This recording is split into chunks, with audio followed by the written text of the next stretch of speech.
Bismillah ar-Rahman ar-Rahim. Assalamu alaikum.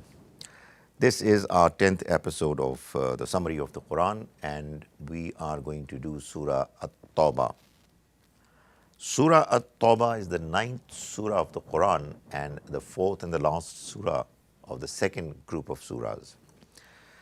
The group which started from Surah Al-An'am, which is the surah of invitation to the people of Quraysh, moved on to Surah Al-Araf, which was giving stern warning of serious dire consequences to the people who were addressed by the Messenger of God directly, that if they are not going to believe and mend their ways, they are going to have their punishment inflicted upon them in this very life, which is going to be a starting point of their eternal punishment.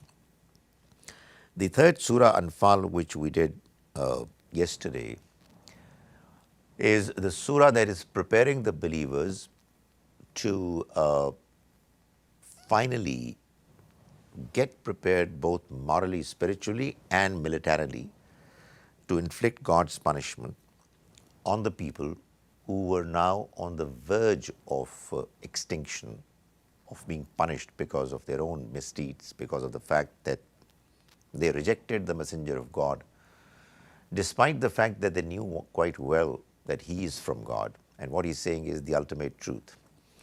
This they did because of their arrogance and because of the fact that there was no way that they were able to correct themselves and improve upon the evil deeds that they were doing. They were not prepared to see the right path. So they ultimately had to be punished, and this surah is the surah of punishment.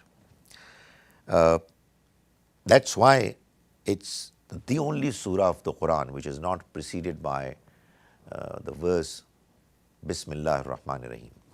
So out of 114 surahs of the Quran, it's only Surah Tawbah which has this distinction of beginning without Bismillah ar-Rahman ar-Rahim, because this verse mentions Ar-Rahman Ar-Rahim as God's attributes, and the subsequent surah, had this verse been there, would have talked about God's punishment, which is not consistent in its theme with his attributes of mercy, being merciful and his mercy lasting. So it was omitted. Surah Tawbah is talking about punishment to the people who rejected the Prophet. Who were they? We read the surah and we come to learn about the fact that they belong to three different categories. They were either the polytheists, people who were the fellow nationals, fellow tribesmen who belonged to the same city, the same surroundings as the Prophet, may God's mercy be on him, belonged to. The second category were the people who belonged to the category of the people of the book. They were either Jews or the Christians. They were already following a religion from God, even though in somewhat altered, corrupted form. They knew the Prophet, that he was the same messenger about whom they had prophecies in their books, and there were many of them who rejected him because of the same reasons: arrogance, rigidity, stubbornness, and they were also punished. And finally, there was a third category of people who were the most difficult of all to be identified and to be punished. And they were the hypocrites who had joined the ranks of Muslims, declared themselves to be Muslims, and yet they did not have Islam, faith in their hearts. So they were deceiving, dodging Muslims. We find that this surah is talking about the Almighty's punishment that was inflicted upon the kuffar, the disbelievers, to each one of these categories, and it has been mentioned in a certain sequence, one by one. The first category is the category of the polytheists. Their treatment has been discussed from verse 1 to 29. The second category is people of the book, verse 1 to 28. The punishment to the people of the book begins with verse 29 and consumes 5 or 6 verses. And thereafter, we have a longish description of the manner the hypocrites were treated, and it's a pretty long surah, and the mention of the hypocrites is therefore consumed by a much longer passage of the surah than the other two, because of the fact that they were difficult people. They belonged to the ranks of Muslims apparently, and yet they were disbelievers. So we begin with the description of the first group, the polytheists. The Quran begins by saying this is a declaration of disassociation, bara'atum min Allahi wa rasulihi, from God and His Messenger, ila alladhina ahadtum min al-mushrikeen, to those polytheists with whom you had made treaty. They are informed that they have 4 months thereafter. Either they believe or they perish. Then it was said, when the deadline was over, kill the polytheists wherever you find them and capture them, besiege them and sit in wait for them at every place of ambush. Because they are the people now who are going to be receiving God's punishment the same way as many earlier nations had received that punishment, through mostly natural calamities. But this time round, instead of those calamities, the Almighty used the swords of the companions of the Messenger. The longish passage goes on to say, but if they repent, they say their prayers and pay their zakat, that is, in other words, they become Muslims, then let them go on their way. God is forgiving and merciful. In another of these verses, he says the same thing and says, if they repent, they say their prayers regularly and they pay zakat, then they are your brothers in religion. So you have to accept them. Verse 6 in this description is giving us a very clear reason to believe that this punishment was given to the polytheists because they knew what the truth was. So the Almighty has mentioned an exception here in verse 6, and He says, وَإِنْ أَحَدٌ مِّنَ الْمُشْرِكِينَ اسْتَجَارَكَ, and if any one of the polytheists seeks your protection, then grant him protection so that he may hear the words of God. That is, if there is a person out there or a few people who say that we don't even know what's going on, we don't know what the message is, so why are we being punished? Why are we being punished? So accept their plea, take them away to a place of safety, read out the Quran to them, then deliver him to his place of safety. That's because there are people who don't know. When people don't know, they cannot be punished. But if people are doing things wrong knowingly, it's only then that they are eligible for God's punishment. The Almighty says in verse 14 of this surah something I believe is very important to understand.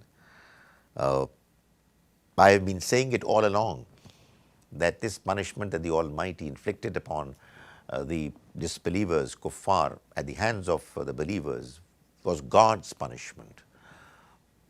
But obviously people might say that this is something that we have come up with as an excuse, as an explanation to help people understand and be able to rationalize what happened. The fact is that the Quran has made it absolutely clear that this was indeed God's punishment. It was only that humans were being utilized for that purpose, and the important consequence of this understanding is that it was a special, unique, era-specific requirement.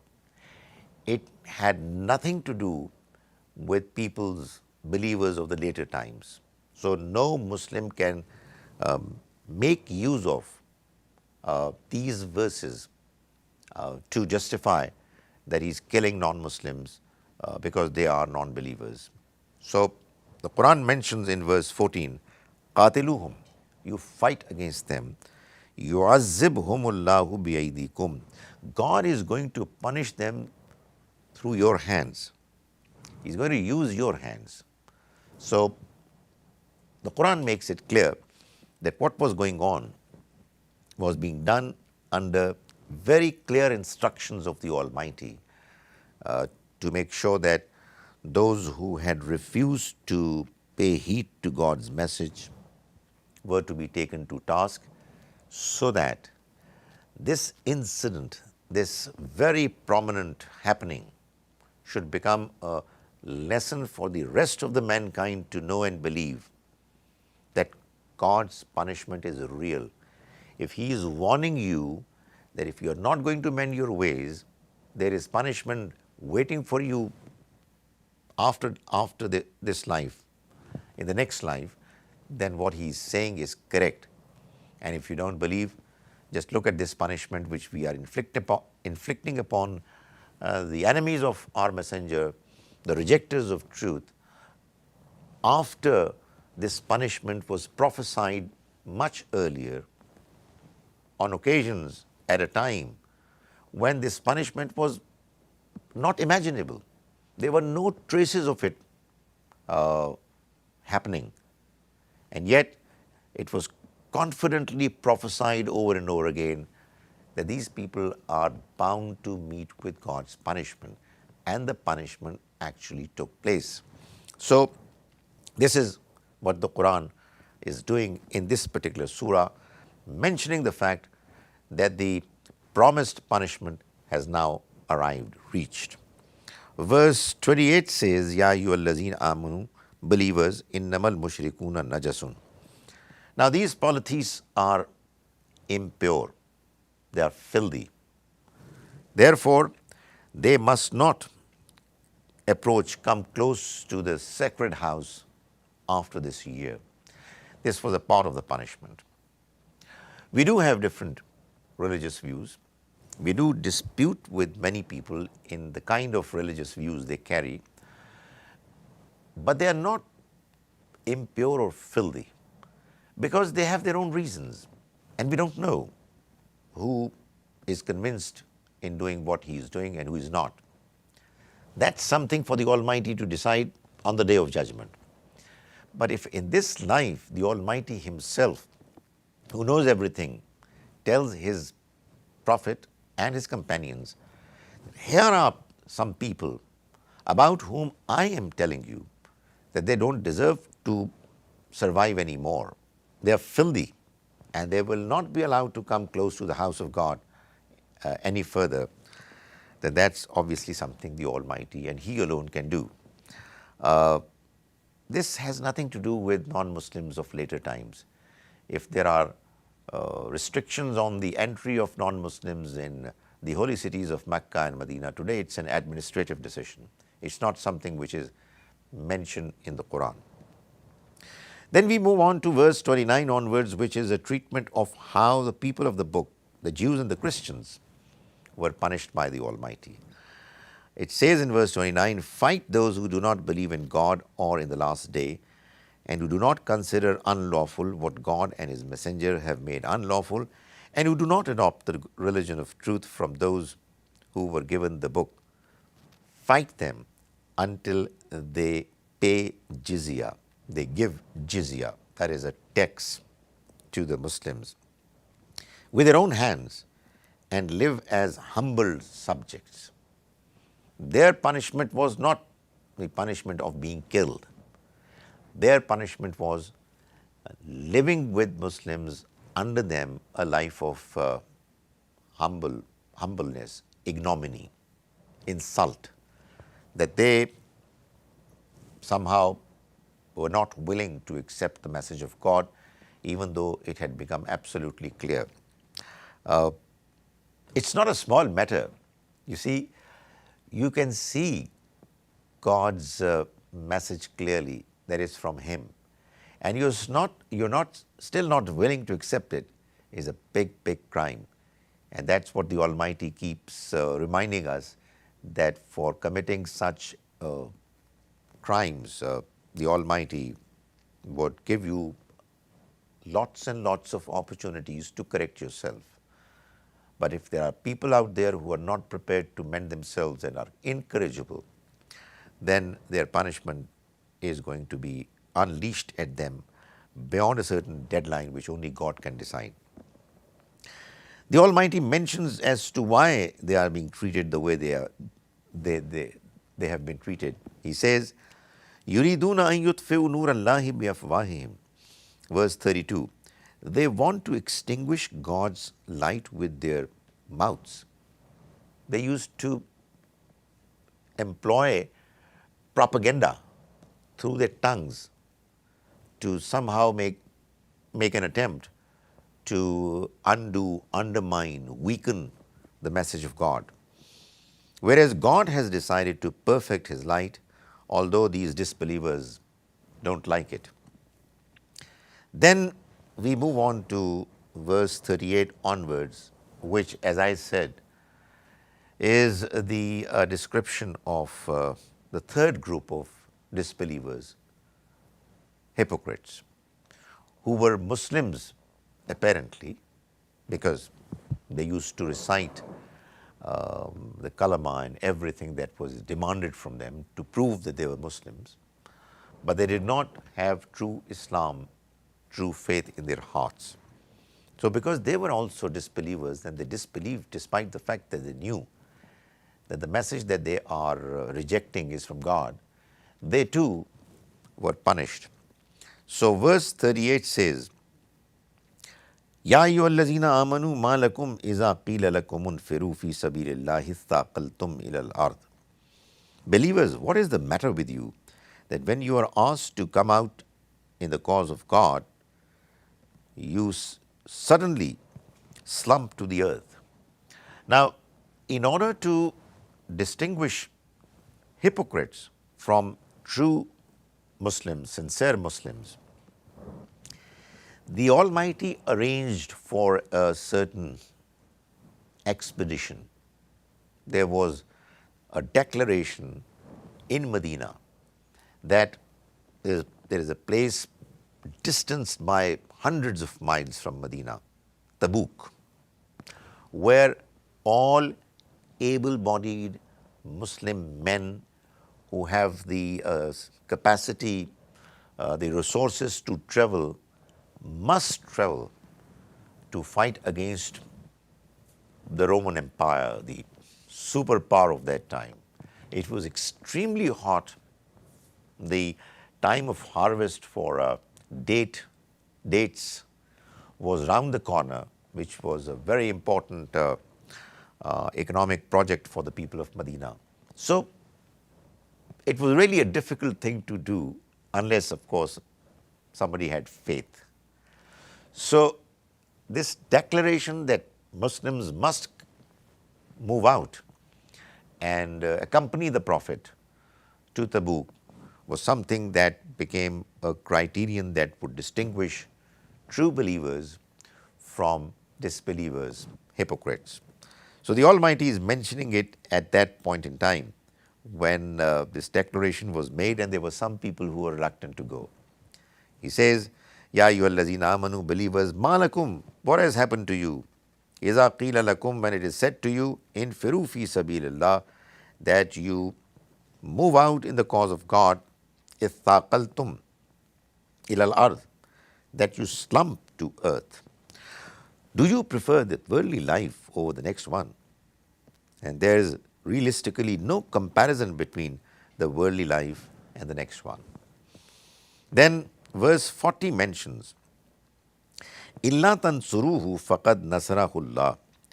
If you will not support the Prophet, O believers, O people who claim to be Muslims, if you are not going to support him, in the cause and the project that the Almighty has entrusted to him, it will be your loss. It won't harm his mission. فَقَدْ نَصَرَهُ اللَّهُ إِذْ أَخْرَجَهُ الَّذِينَ كَفَرُوا ثَانِيَ اثْنَيْنِ. God indeed supported him, even when those who disbelieved had driven him out of Mecca as one of the two. That is, at the time of migration, when they were in the cave, and he said to his companion, do not grieve, la tahzan, indeed God is with us, inna Allah ma'ana. So the Prophet, may God's mercy be on him, was with Abu Bakr, his companion, may God be pleased with him. And he says that if you're not going to support the Prophet, doesn't matter, it's going to be your loss, because God is going to accomplish his mission anyways. He, that is God, supported his Prophet, his messenger, even when he was all by himself. There was just one companion with him. So it's in your interest that you support him. In verse 43, there is this interesting message that the Almighty sends to the Prophet. As I said, the book was declared as the benchmark, as the criterion. Those who would go would be believers. Those who would not would prove that they are not.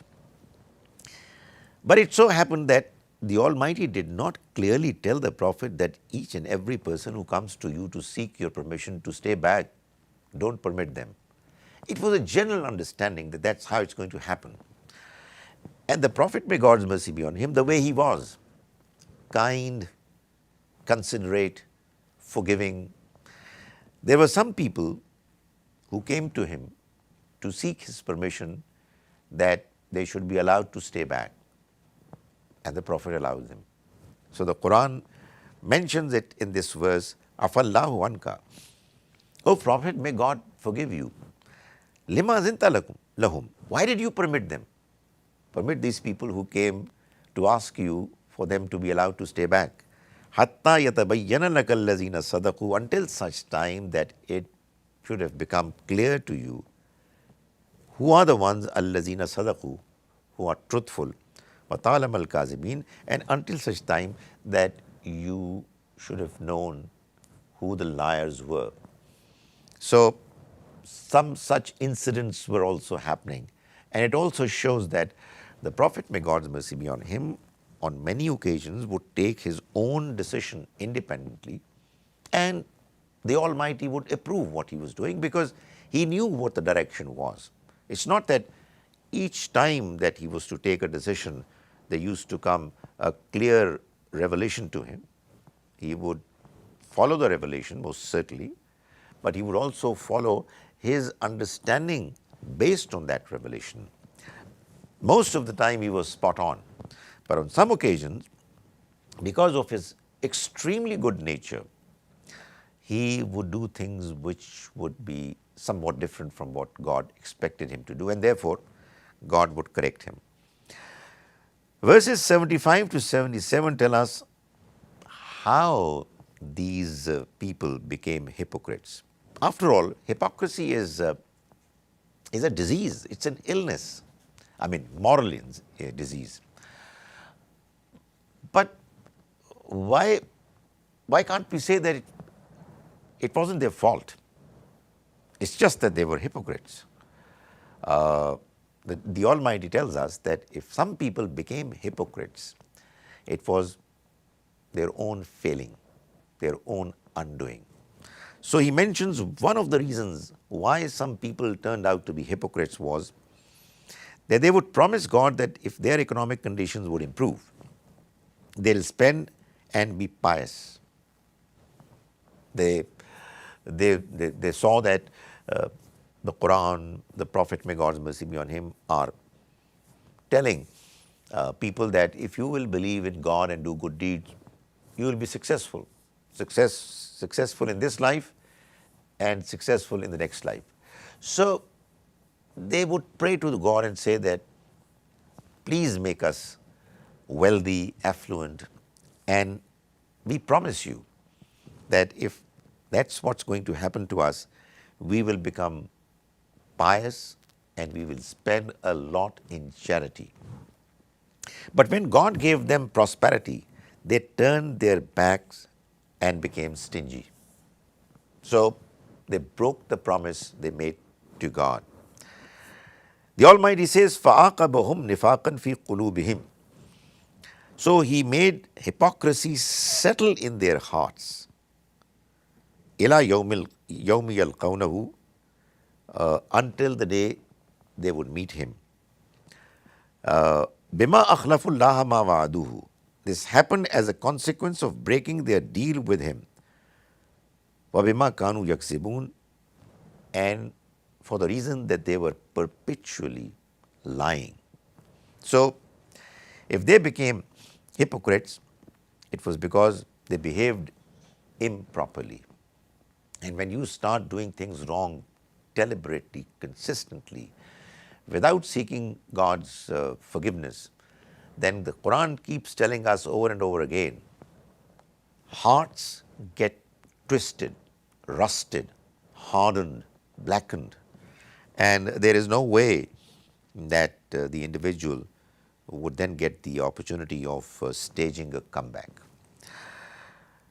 In verse 80, the Almighty is telling the Prophet, who obviously, as we have seen, and the Quran keeps telling us, was an extremely forgiving, kind person who would forgive his enemies as well. And obviously there are very prominent examples and incidents in his life. He would forgive his enemies. He would not carry grudge against anyone. So he would be inclined to seek forgiveness for the hypocrites as well. But the Almighty now, because it's a stage wherein He would want to make it absolutely clear that the truth and the untruth are absolutely demarcated, they cannot be the same. And what is right has to be distinguished from what is wrong. So He says to the Prophet, "Istaghfir lahum aw la tastaghfir lahum." It doesn't matter whether you seek forgiveness for them or you don't seek forgiveness for them. In tastaghfir lahum sab'ina marra. Even if you seek forgiveness for them 70 times, falan yaghfir Allahu lahum. God is not going to forgive them. They are the people who have disbelieved and they are stubborn. They are not inclined to correct themselves at all. So that's what the Almighty says. ذَلِكَ بِأَنَّهُمْ كَفَرُوا بِاللَّهِ وَرَسُولِهِ. This is because they have disbelieved in God and His Messenger. وَاللَّهُ لَا يَهْدِي الْقَوْمَ الْفَاسِقِينَ. And God doesn't guide those who are defiantly disobedient. From 83 verse to 85, we have the actual punishment that was meted out to the hypocrites. They were exposed in the Muslim society. The Almighty says, if hypocrites ask you to accompany for jihad, to accompany you for jihad, say no to them. So Muslims went to this expedition of Tabuk. Nothing happened there. It was just a trial meant to distinguish believers from hypocrites. When they came back, and by the way, while the Muslims were going, these hypocrites were silently, quietly rejoicing the possibility that these people would never come back. They are going to fight against this superpower of our times, and how will they be able to survive? But when their wishful thinking didn't pay off, and the Muslims and the Prophet came back, and they learned about the fact that they are returning,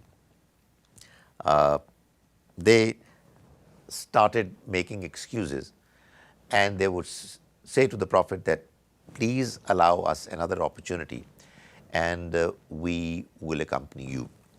So the Almighty says, if hypocrites ask you to accompany them for jihad, just say no to them and don't attend the funeral prayers for any of them. It was a great privilege for believers that the Prophet, may God's mercy be on him, would lead the funeral prayers of those who would pass away. It would be as if a very strong reason for the individual and his family members to feel confident that the Almighty is going to be kind to the person who has left this world, because God's messenger is praying for him. But this privilege was not available to the hypocrites, and it was made absolutely clear that there are some people for whom, when they die, the Prophet is not going to offer funeral prayers. And don't attend the funeral prayers for any of them, nor pray at their graves. That is, they will be buried in the same graveyard as of the believers, but don't stand on their graves and pray for them. They disbelieved God and Messenger and died as defiantly disobedience, as fasiq. Don't be impressed by their wealth and children. God wants to punish them through them in this world and wants them to leave this world as kafir, as disbelievers.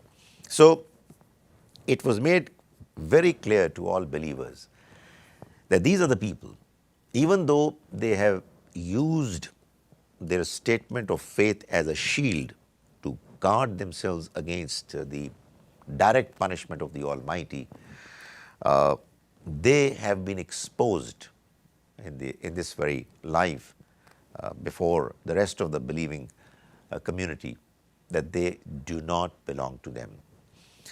Verse 100 tells us that this was the case with the hypocrites. And there was this other group of believers, the real, genuine believers. The Quran says, وَالسَّابِقُونَ الْأَوَّلُونَ مِنَ الْمُهَاجِرِينَ وَالْأَنصَارِ. And the forerunners among the people, the believers who migrated, and those who supported them with good attitude. There were these Muhajirin who migrated from Mecca, and there were these Ansar who supported them, provided them with shelter, comfort, and they never regretted the fact that they had helped the believers coming from Medina. And they were all forerunners. They excelled in faith, in good practice. وَالَّذِينَ اتَّبَعُوهُمْ بِإِحْسَانٍ, as well as those who followed them in their good practice. That is, some people excelled and there were others who followed them in good conduct. The Almighty says, رَضِيَ اللَّهُ عَنْهُمْ وَرَضُوا عَنْهُ. God is pleased with them and they are pleased with Him. That's the very opposite of what hypocrites were doing. So on the one hand, the hypocrisy of hypocrites was exposed very clearly. The good news of success in this world and the next world was given to the true believers. أَعَدَّ لَهُمْ جَنَّاتٍ تَجْرِي تَحْتَهَا الْأَنْهَارُ. He has prepared for them such gardens underneath which rivers would flow. خَالِدِينَ فِيهَا أَبَدًا. They shall reside therein forever. ذَلِكَ الْفَوْزُ الْعَظِيمُ. And that's a clear success. That's the great success which the Almighty wants all believers to work for. The hypocrites did whatever they could within their means to undermine and undo the message of God and the project of the Almighty, which He wanted to implement through His messenger, of dominating His message over all other messages in the Arabian Peninsula. One of the things that they did was that they made a masjid in the outskirts of Medina, bringing in this excuse that it's very difficult for some Muslims living at a distance from the Masjid al-Nabwi in Medina. So they wanted to make another masjid. These hypocrites were apparently Muslims, and they were using their Islam to deceive fellow Muslims and the messenger. So this masjid that they made was called the Masjid Zarar, which was actually the masjid, the mosque of division. It was made for the purpose, for the negative purpose of causing division amongst the ranks of Muslims.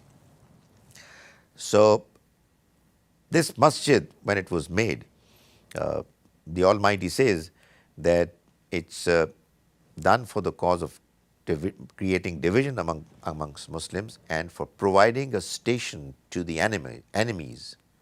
That is, there were people who would conspire against the Muslims. They would come and get a shelter over there, because when Muslims would come to strike them, they would say that, what wrong are we doing? I mean, we are in the masjid and we are saying our prayers. The Almighty clarified, clearly mentioned it to His Prophet, La taqum fihi abada. Do not say your prayer in this masjid ever. Because if you will do it, then everybody would think that this is a masjid where the Prophet, may God's mercy be on him, prayed. And therefore, there is nothing wrong with it. La masjidun ussisa ala taqwa min awwali yawmin. The masjid which was founded on God consciousness right from the beginning deserves that you pray there instead. So there was another masjid that was made in the outskirts of Medina, Masjid Quba, which the Almighty encouraged the Prophet to go and pray and ignore this masjid, so that this contrast becomes clear to all Muslims, and they would also likewise not give any significance to Masjid Zarar. At the very end of the surah, the Almighty is telling believers that they should now stay away from all those who have disbelieved and have no connections with them, not even spiritual connection of praying for them. Verse 113 says, Ma kana lin-nabiyyi wal-lazina amanu an yastaghfiru lil-mushrikeen. It's not correct, it's not befitting for the Prophet nor for believers that they seek forgiveness for the polytheists. Walau kanu uli qurba, even if they were their relatives. Mim ba'di ma tabayyana lahum, even after it has become clear to them, annahum ashabul jahim, that they are the people of the hell. So if it becomes clear to somebody that a certain individual or a group of people are definitely destined to hell, then why would a believer pray for him or her? Because in that case, what you will be doing is that you will be praying against the Almighty's decision, which doesn't make sense. But apart from those people who were declared as eligible, deserving to enter the hell at the time of the Prophet, there are no other people about whom we can say with confidence that they are going to be thrown into the hellfire. And therefore, there is no reason why this verse and some similar verses should be used for Muslims to urge other fellow Muslims that they should not pray for the non-Muslims. We don't know. We don't know whether the message has become absolutely clear to these people as well or not. It is our duty to let them know what the truth is and invite as best as we can, instead of blaming them for not accepting the truth knowingly. Finally, in the very end of this surah, the Almighty says, لَقَدْ جَاءَكُمْ رَسُولٌ مِّنْ أَنفُسِكُمْ. O believers, there has come to them a messenger from within you. Azizun alayhi ma anittum. Any suffering that befalls you grieves him. Harisun alaykum bil mu'minina raufur rahim. He is eager for you to be guide and is compassionate and kind towards believers. So he eagerly guides you and is compassionate and kind towards believers. فَإِن تَوَلَّوْا, then if they still turn their backs, فَقُلْ حَسْبِيَ اللَّهُ, then say, God is enough for me. لَا إِلَهَ إِلَّا هُ, there is no entity worthy of being worshipped except Him. عَلَيْهِ تَوَكَّلْتُ, in Him alone I put my trust. وَهُوَ رَبُّ الْعَرْشِ الْعَظِيمِ, and He is the Lord of the glorious throne. May the Almighty enable us to understand the message of the Quran correctly, and may He enable us to follow it to the best of our abilities.